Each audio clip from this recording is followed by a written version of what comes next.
Euh, oui, il y a sans doute un cas Valls, c'est-à-dire que Valls, effectivement, est parti, a quitté la politique, il est parti en Espagne se présenter, puis ensuite il est revenu, donc les gens n'aiment pas les girouettes, et donc il y a une forme de sanction vis-à-vis de ça, et surtout, sur le fond, cette fois, je pense que Manuel Valls représente une espèce de gauche républicaine qui est très forte sur les questions sécuritaires, et donc effectivement, il est considéré presque comme d'extrême droite par une très large partie de la gauche. Donc les électeurs de gauche peuvent pas voter pour lui, veulent pas voter pour lui en raison de son virage sécuritaire et entre guillemets identitaire, et les électeurs de droite le considèrent comme un type de gauche, donc ils ne votent pas pour lui non plus. D'où le résultat. Il y a 1 milliard de téléspectateurs ce dimanche pour suivre le dernier jour du jubilé de la reine.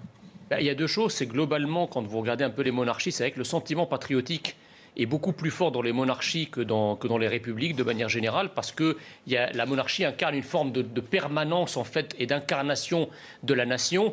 Ça n'empêche pas qu'il y ait une démocratie et que les pouvoirs exécutifs changent, mais il y a quand même un élément qui s'appelle la monarchie, qui est au-dessus de l'écume, si vous voulez, de la vie démocratique et qui personnifie, qui incarne le pays à travers les âges. Vous avez parlé de cette reine qui a traversé toutes les époques, c'est exactement ça. Et la deuxième chose, c'est que moi, je m'étonne quand même qu'en France, on regarde ça avec beaucoup de, non seulement de sympathie, mais presque comme si les gens étaient impliqués, quoi, quelque part. C'est comme s'il y avait une sorte de douleur de membre fantôme, c'est-à-dire, voilà, on aime la monarchie britannique parce que ça fait 2 siècles qu'on ne peut pas aimer la nôtre. De voir ce décalage idéologique entre l'Angleterre et la Hongrie dans la lutte contre le racisme. Jean Messia, premier tour de table. Écoutez, le peuple hongrois peut être fier de sa jeunesse.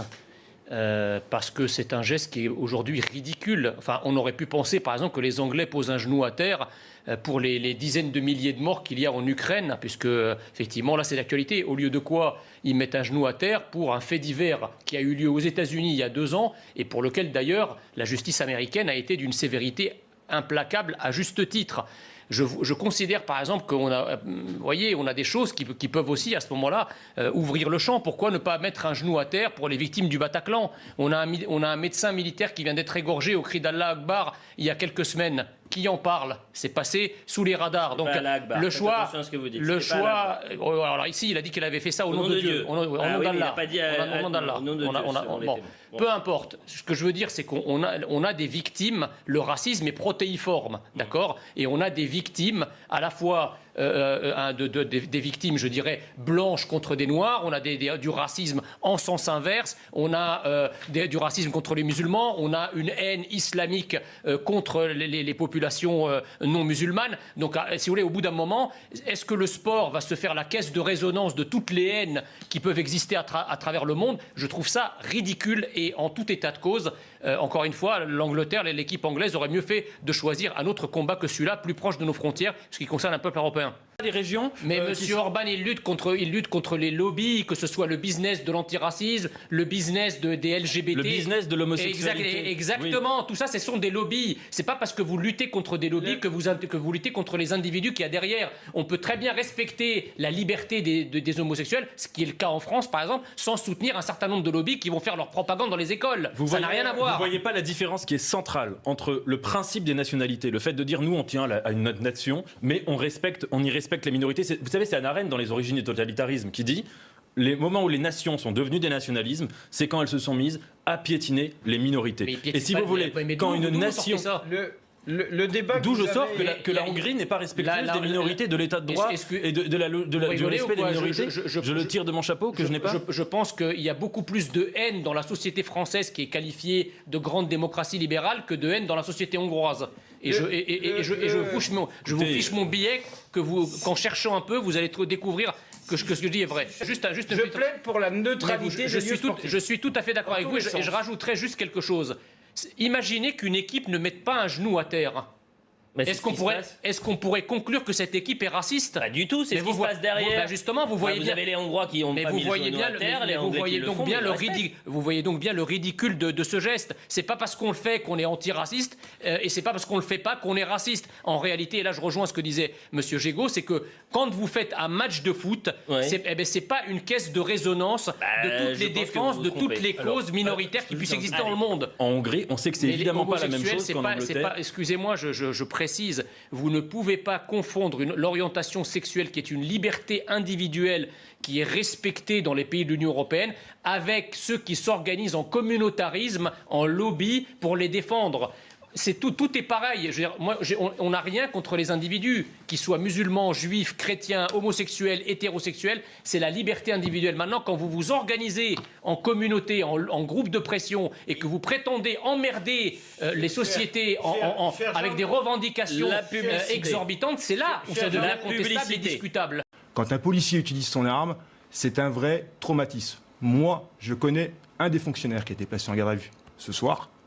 Elle est choquée, bouleversée, et elle ne comprend même pas ce qui se passe pour elle. C'est très compliqué à vivre comme situation, et il faut quand même en avoir conscience. Jean Messia. Je suis ému d'entendre votre témoignage par rapport à votre collègue, et c'est bien normal, parce que les gens qui s'engagent dans nos forces de l'ordre et dans nos forces armées, mais dans nos forces de l'ordre aussi, ils savent qu'ils peuvent payer le prix du sang, au final. Ils y vont parce qu'ils sont animés par une conviction de servir leur pays, de servir leurs concitoyens. Et moi, je considère que ce qui vient de se passer là, ces 3 policiers sont des héros du peuple. Ils devraient être décorés.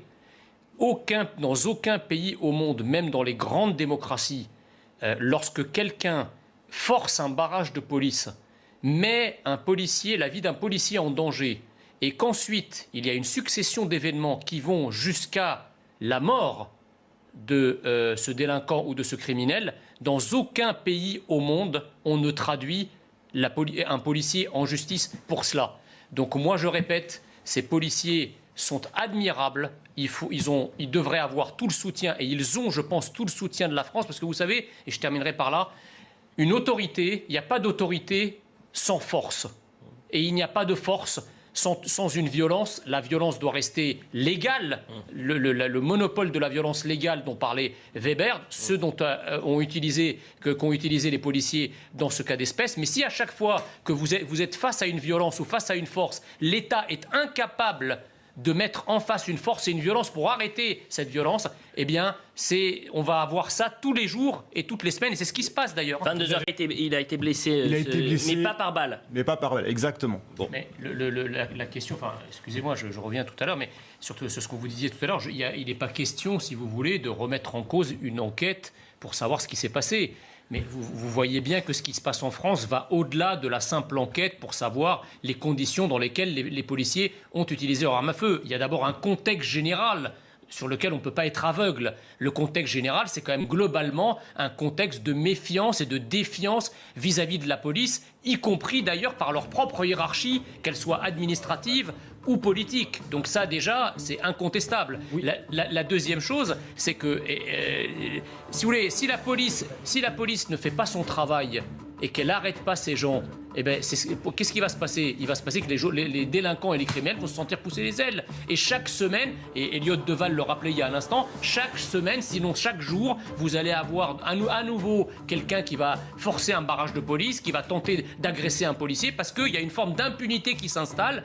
On dira, on fait, parce qu'on sait très bien que de toute façon... C'est complètement inutile, c'est du blabla. Mais non. Alors, vous êtes scrognonu ou pas, Jean Messia ? Ce que je ne comprends pas, si vous voulez, c'est qu'il me semble qu'Emmanuel Macron vient de gouverner la France pendant 5 ans. Donc, en fait, il veut refonder. Donc, il vient de passer un premier mandat. Il veut refonder après avoir passé un premier mandat de 5 ans. Donc, qu'est-ce qu'il cherche, en fait ? Qu'est-ce qu'il a fait du premier mandat pour avoir à le refonder pendant le deuxième mandat ? Parce que la France se résume à ce qui s'est passé depuis 5 ans.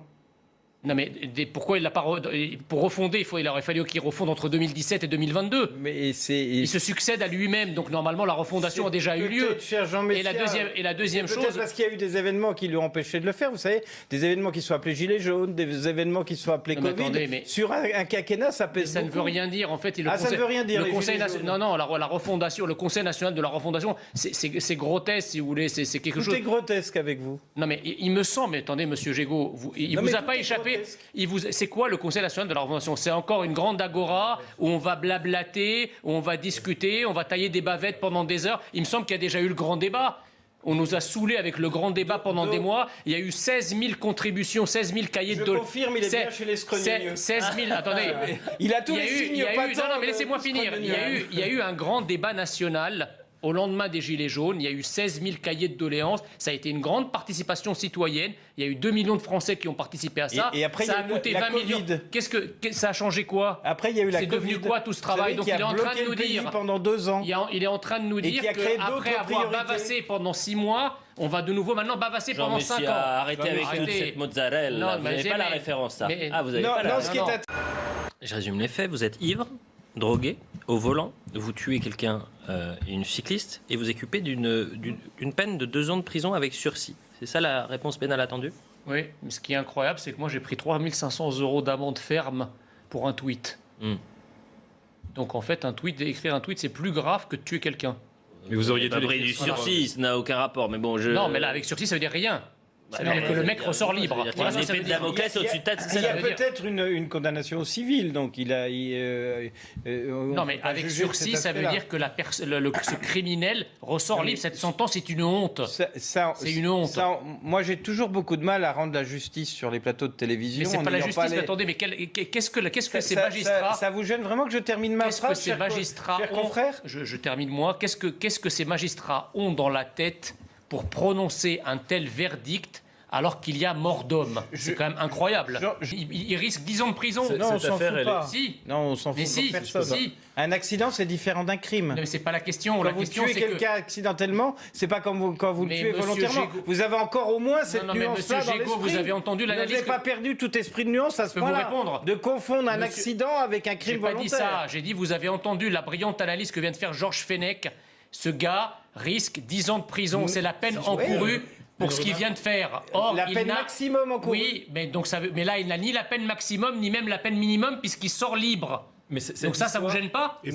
Juste un dernier élément. D'abord, quand vous dites que c'est un accident, excusez-moi. Mais je ne sais Quand pas. Non, attendez. Pas plus que vous. Quand on se bourre la gueule et qu'on descend prendre la voiture et qu'on devient un danger public pour les gens, ça s'appelle être un criminel. Ça s'appelle pas un accident, d'accord? Ça c'est une chose. La deuxième chose, c'est que je suis d'accord avec ce que vous venez de dire, Nathan Devers, sauf que là, c'est un phénomène. C'est-à-dire, on a énormément de cas où effectivement, un certain nombre de délinquants, un certain nombre même de criminels, parfois multirécidivistes, et on a des cas absolument incroyables de personnes qui ont violé et tué, qui sont condamnées, libérées, qui recommencent. Donc on a un vrai problème de justice qui dépasse amplement ce cas précis. Vous avez raison, mais s'il Non, existe non, vous n'avez des... pas forcément raison. Si, j'ai raison, Vous prenez des j'ai raison. exemples pour en faire des généralités. Non. Mais c'est On a un toujours problème défaut. de justice dans ce pays. Attendez, vous êtes le seul à pas le savoir. Finir ma phrase. S'il existe en France des cabinets d'avocats qui sont plus ou moins chers, parce que concrètement ça se passe comme ça, c'est qu'il y a énormément de procès où pour les gens qui sont impliqués dans le procès, en fonction de savoir s'ils vont prendre un très bon avocat très cher ou un mauvais avocat moins cher, Le ça prix va de avoir l'avocat un ne vrai... correspond pas forcément à la impact. qualité de l'avocat. Hein. Non, mais Non, mais en tout cas, Pour être On a vu avocat des- moi-même, je connais des avocats très Oui. chers et très mauvais. On a vu des dossiers tenus par des grands avocats. raison. Je pense par exemple à Éric Dupond-Moretti avec l'affaire Balkany, qui a coûté très très cher et qui s'est terminé très très mal. Vous avez raison, je nuance. C'est la raison pour laquelle les gens recourent à des avocats chers, c'est parce qu'ils pensent qu'ils vont être meilleurs. Oui, mais C'est-à-dire qu'ils le sont dans les faits. Mais ce en tout mec-là, cas, attendez, ce mec-là, c'est pas Bill consubstantiel à la Clinton. justice. Ce mec-là, c'est pas Bill Clinton. Il n'a pas eu recours à un cabinet d'avocats d'affaires internationaux. Vous parliez de C'est un phénomène- type, probablement qu'un avocat d'office qui l'a Vous défendu. parliez de phénomène global, mais c'est pour dire que le tribunal, c'est un lieu de rhétorique, et que la rhétorique, c'est pas toujours compatible avec la vérité. Oui, mais ce ça sont deux devrait être registres compatible avec le totalement droit. parallèles. Jean Messia est très Non, au fait ça- sur le fait que la rhétorique n'est pas compatible avec la vérité. Il Non, mais en pratique tout ça cas, très bien. vous n'êtes pas compatible avec le droit, manifestement. Pourquoi vous dites ça? Mais parce que là, Moi, je en ne connais l'occurrence- pas le dossier, je mais, peux pas mais juger. ça n'a rien à voir. Mais si, on peut quand même. non. Attendez, Georges dites- Fenech, vous dites- il n'est pas de mon bord. Ouais. Vous avez entendu son analyse. Il a Allez, rappelé voilà. l'analyse du code pénal, pas Voilà. de l'affaire Et en question. pourquoi ça n'a pas été appliqué alors? Je ne sais pas, formidable, c'est que ce voilà. serait intéressant de le savoir. Après le résultat des présidentielles, il quitte le navire. Ouf, vous en pensez quoi? Non, Jean mais Messia. c'est-à-dire, quand vous regardez ce classement, d'abord, la France est le seul pays qui case, si j'ose dire, Faux. deux villes. Ben, vous dites n'importe quoi. les Atlanta et États-Unis. New York. Atlanta et Oui. New York. Ouais. Non, mais attendez. Mais vraiment, Attendez. il est formidable. Attendez. Jean Messia invente les vérités qu'il arrange. La deuxième chose, non, pardon, je me suis trompé. Oui, bah oui. Voilà. Non, mais il y a quand même quelque chose. C'est soit des pays, soit des villes du tiers-monde, Pas long. soit des villes du tiers-monde, j'ai pas fini ma phrase, Bah, allez-y, soit parce que des là, villes vous du êtes- tiers-monde, Allez-y. soit des villes dont les maires sont de gauche. N'importe Voilà. n'importe Donc c'est quoi. des villes, en général, des grandes mégapoles. Je voudrais féliciter Jean Messia parce qu'arriver à démontrer que dans les villes où les maires sont de gauche, les Oui, rats c'est des mails, c'est des- prolifèrent, C'est des grandes c'est-à-dire- mégapoles, c'est des grandes mégapoles Sur le remplacées, terrain. partiellement il remplacées, y a- avec des maires de gauche. Ce Voilà. que je vous